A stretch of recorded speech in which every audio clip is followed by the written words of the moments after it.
Hey, RJ Helms here, taking a look at OpenTTD. Going to be doing a quick look at how the CargoDist game works. This is a new feature that's been introduced in the past couple releases of OpenTTD. It certainly wasn't around back in the day when I first came across this project. So let's look at how that is configured first. So if we go into the settings, there is it's an environment cargo distribution. We've got here a bunch of settings about the distribution modes. And basically your options are manual, asymmetric, or symmetric. Manual is the way that you're probably used to playing, where any place that cargo can go that accepts it, it will go to. And asymmetric and symmetric are both ways where when cargo is generated, it will have a target destination that is generated by the game. Symmetric makes sure that it equal amounts go back and forth. So for example, if you've got stations in two towns, each town will send the same number of passengers to the other, or roughly as close as possible. Asymmetric doesn't worry about that, so for example, a larger town could send more vehicles out than it receives, or more passengers out than it receives. So kind of for realism, I find that symmetric is better for passengers and mail. In this game I'm going to be doing a kind of passenger-only game, so the rest of them don't really matter. There will be some mail carried on airplanes, I suppose, so that is going to be symmetric. The other two don't really matter in this game, but can be interesting. I find that for other cargo types, just the freight cargo is only asymmetric, and that doesn't really work quite as well for this sort of game, for the sort of CargoDist gameplay. I mean, it's there, but it can be a bit of a pain, and is far removed from how you're probably used to playing OpenTTD. As far as other settings that I have, I'm going to disable towns are allowed people grade crossings just because that is a pain. And I've got some other settings. So for disasters, I have vehicle breakdowns off. I have vehicles set to disable maintenance in that case. And in world generation, I have towns set to 2x2 grid, and I believe everything else is default. Take a look at the GRFs that I've installed, just a couple. So I'm using kind of a full vehicle replacement, so I've got Aviators Aircraft, eGRVTS, and the heavy equipment set for road vehicles. The heavy equipment set actually won't mean anything in this game. I might just remove it to keep the vehicle set a bit smaller than NARS on for rail vehicles, and then I've got OpenGFX BigGUI, just to support a higher resolution a bit better, and then I've got German town names installed just because shaking things up from the default town names is a bit interesting. So to get started for map generation, I have industries disabled, so funding only, and I'm going to do a 256x512 setting. I feel like everything else here is default, but don't quote me on it. I have map edges set to random, and let's start in 1950 because that's a good place to start. So we build our map, and the first step is to find a good place to bootstrap yourselves. Bootstrapping, of course, is the first routes that you want to build to bring in the revenue that will actually allow you to build your network. Your starting capital isn't enough to really build a meaningful rail system. So you want a route that will bring in a lot of money right away, and in a passenger-only way where there's no bulk cargo, the best way to do that is an airplane between two large cities somewhat far apart. So I already can see here there's a good candidate, which is Niederstadt over here, down to Meesleben. With Aviate, of course, you have the problem of the ranges for airplane vehicles being somewhat small, but with a 256 map size in one dimension, that is no trouble for the vehicles you start with in 1950. So start by building airplanes. So I will want our airports, one there and one down here. Just want to see where the best place to build it in this map is, or this town. I think it's going to be right here actually, so let's do some demolishing and put that in, and there we go. And get a plane going between them. So I already got a sort of a maximum speed. The 377 Stratocruiser is just by every measure the best plane that's available in 1950 with this set. So run between the two airports. Set the timetable to autofill, because timetables I find are pretty essential in this sort of gameplay. And let's get that started. I'm going to keep this window up just so I can monitor the timetable. And then keep yourself sane when this gets a bit more complicated, it's an important thing to do some kind of bookkeeping, just to keep things manageable and easy to find things. So one thing I learned from the OpenTTD co-op guys is to give your stations somewhat consistent names. So probably going for the major station in town, I go for a 3-letter code, and then do a 4-letter code for the smaller stations in that town. So for this one, for example, I'll do NDS for Niederstadt, and then down here we will go with MLB. And then so another station here could be MLBC or MLBT or something like that, just to tell me that it is another station in this town. I also want to use groups. For airplanes, it's not so important because I don't intend to build another air route later on. But for road and rail vehicles, this will become essential. And so I like to name them after the towns that they go between, like the two endpoints, kind of in alphabetical order. So MLB to NDS, and drag that plane into there. Like I say, it's not really so important for this air route because it's going to be the only one that I have, but later on it could become very valuable. And so this route is going. I can see this kind of show the real heart of the CargoDist game is if you go to the map view, there is cargo flow legend here, and I'm going to want to enable this for passengers and for my company. And you can see it's drawn a line showing that I've got a route between these two. Every route will be represented as a point-by-point line. You can see there's two lines here with a gray one in between them. I'm not sure how clear that'll be in the video, but that means that this route goes in both directions. If it only went in one direction, such as a circular route, there would only be a colored line on one line. And so you can see here it's already telling me that for the direction that this plane is traveling in, the demand is over capacity. So kind of dark green is at capacity, lighter shades of green are underutilized, and yellows through to reds mean that the route is overutilized. And so this is telling me already this route is heavily overutilized. So I'm going to let this one plane go to get the timetable in place, but I know I'm going to want more. And that's a good sign because that means that I'll have a lot of demand for this route, so it should be able to bring me in a lot of money. The next thing I'm going to want to do is kind of bring in some bus routes to cover more of the town. If I look at the coverage area highlight, you can see this only covers some small corner of the town. So another bus station or two should give me a lot much better coverage. So I'm only going to use buses in this, not trams or streetcars. Trams and streetcars kind of, I found with these GRFs, they trade places between buses and trams, which one is the more effective for any given need, but just in the interest of keeping things straightforward and only needing to worry about one type of vehicles and one type of depots, I'm going to keep it consistent with just buses. So I think I can cover this town with 3 stations like that. Just complete that little loop. I'm going to put in a depot. I want to keep it fairly far away from this main station because this is going to be the hub. There's going to eventually be a rail adjunct on it and probably some more bus bays as it gets into more demand. So I'm going to keep the depot fairly far away from there just to keep that simpler. So let's put it in over here and build the bus route. So sort by cargo capacity for now, just because this is a intra-city route. So speed isn't so important. The more important part is about being able to get vehicles or people moved quickly. So build this, and it's just going to go between these 3 stations. I could have one route going this way and another route going the other way, but I'm not going to bother. I tend not to bother for these bus routes. Later on, I might find myself building kind of ring railways around cities, and at that time having it go in both directions becomes a bit more meaningful. But these buses I'm just going to keep in one direction for now. So the same thing I'm going to want here is to set my timetable to autofill and get that started.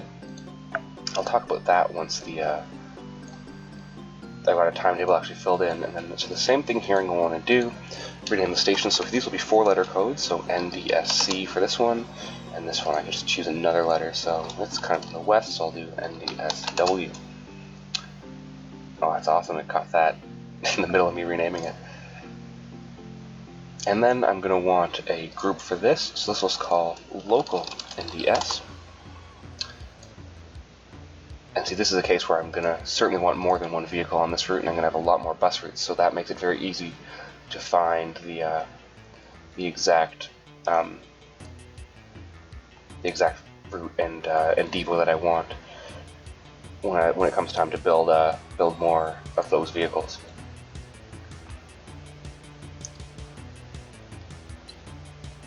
So this plane's timetable is almost done. So once it stops at the station, I'll be able to review that.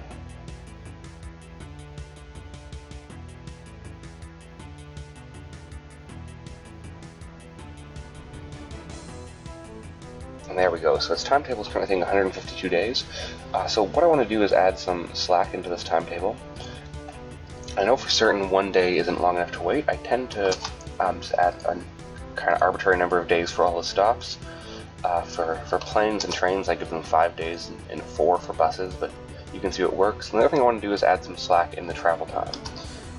And this is so that in an ideal world, I want my vehicles consistently arriving a day or two early rather than late. And for that way, it just makes it a bit simpler to sort out the spacing between the vehicles. If they're always arriving early, they can wait longer in the stations to maintain spacing. Whereas if they're arriving late, they might have to cut the stops and stations short, and there's a minimum length but not a maximum length for how long they can spend in a station.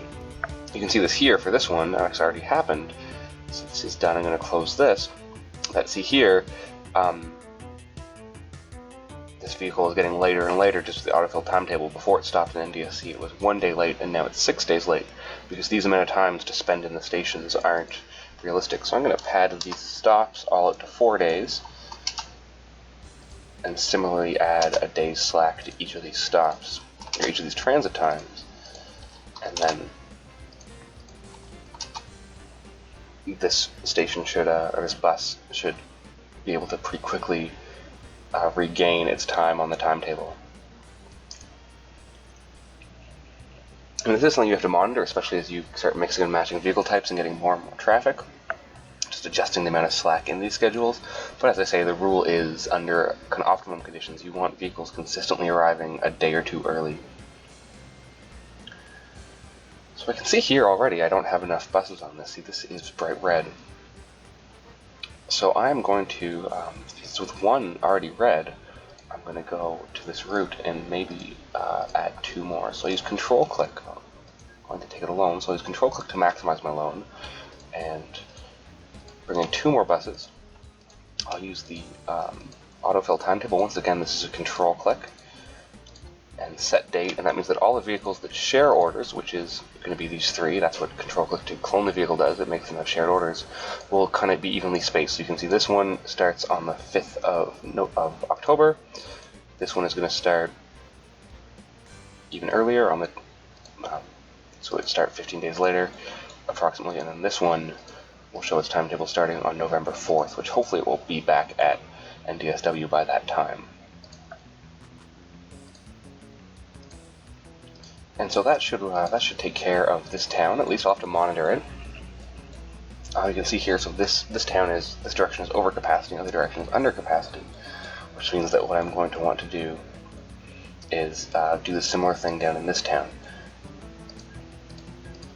So same thing, build a bus station and a couple others to cover it. I think for this time I'm just going to start with these 2. So this is MLBC for Central.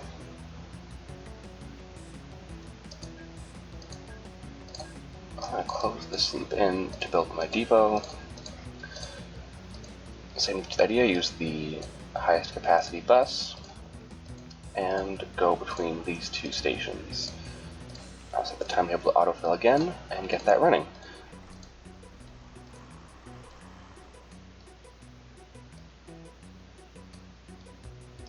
I want to make my group, which is local MLB, and leave this window up until the timetable is full. That's what pinning these windows is very handy, because that way no matter what else I do, I can see that there's a reason why this route is needing attention, and that's because this timetable I'm waiting for it to fill.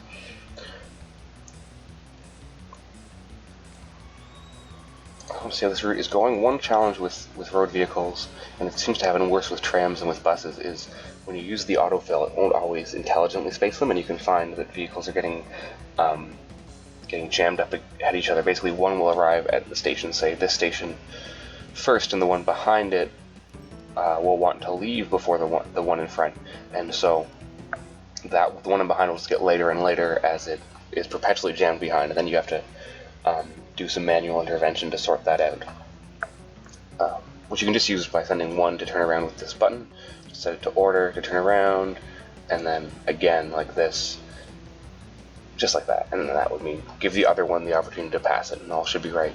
For some reason, that doesn't seem to happen with other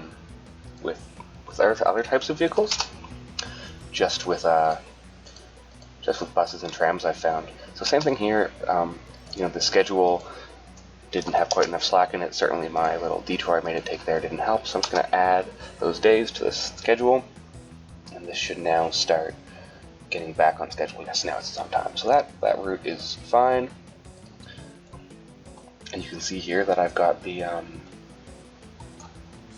that route. I mean, we'll see that's not really accurate, the capacity there, but I need more buses on this route, and I'll probably need another plane. So I'm going to do the plane first. So I'll clone this aircraft. I'll set its start date to a month from now and get it started.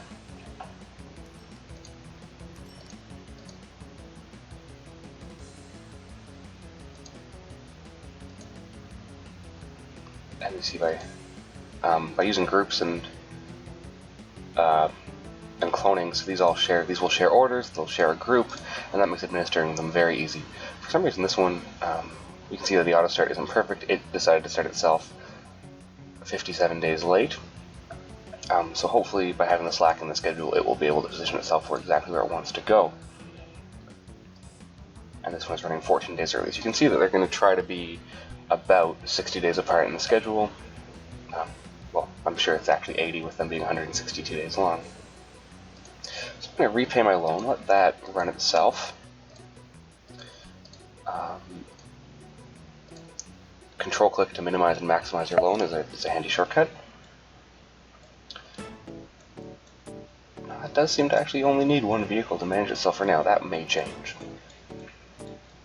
So I know I still need more buses on this route, so I'm going to get on that. Let's try with 2 more.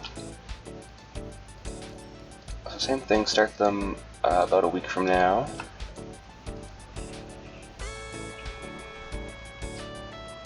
The trick with doing that when you set them is you want to make sure that there's enough time for the one that you're setting for it to get to the first station with some slack before the time you set started. There's no point in making a new schedule and having it start late.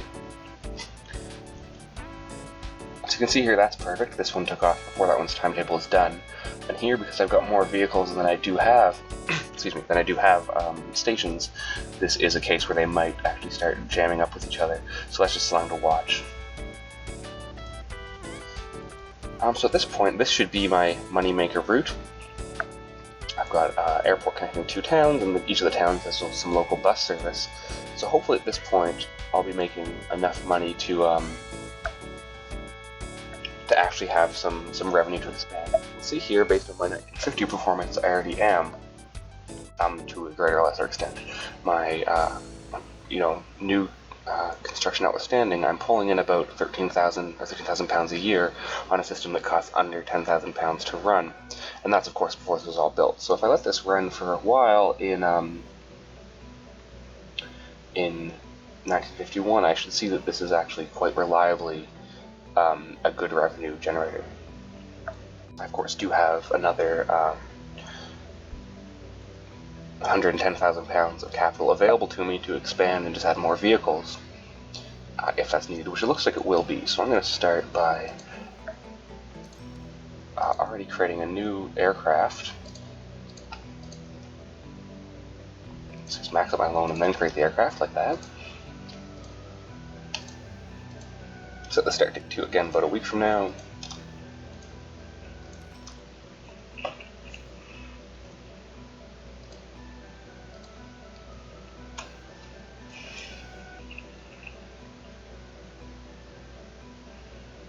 I think I want another bus on this route as well.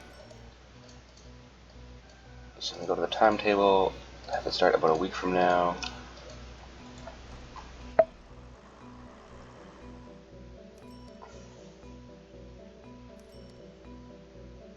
And so this kind of replaces this cargo distribution or cargo flow legend, replaces the station rating you might use. I found that when playing OpenTTD traditionally, what I would do is I would look at this and I would say sort by lowest cargo rating, and so this MLB is the one that needs a new vehicle in its program. And I don't really care about the mail game at this point. If I show only passengers,